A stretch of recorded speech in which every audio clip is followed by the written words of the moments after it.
Hello students, staff selection commission examinations లో English comprehension కి సంబంధించి previous year question. Find the error if any in the underlined segment. So మనకి underline segment ఇచ్చాడు, he requested అని. So ఇందులో error ఉందా లేదా అని మనం ఫైండ్ అవుట్ చేయాలి.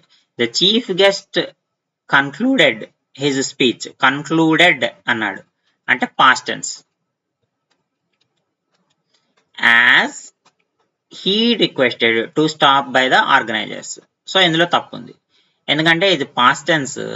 అలాగే ఇది ఇండైరెక్ట్ స్పీచ్ లో చెప్తున్నాం.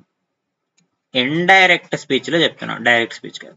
ఇండైరెక్ట్ స్పీచ్ లో ఎప్పుడైతే చెప్తున్నామో ఇక్కడ పాస్ట్ టెన్స్ అన్నామో హీ వాజ్ అని రావాలి, హీ వాజ్ రిక్వెస్టెడ్ అని రావాలి.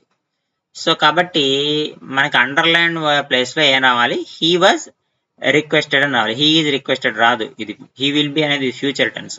నో సబ్స్టిట్యూషన్ అనేది కూడా తప్పు. సో కాబట్టి హీ రిక్వెస్టెడ్ ప్లేస్ లో మనకి ఏం రావాలి, హీ వాజ్ రిక్వెస్టెడ్ రావాలి. So option B is the correct answer.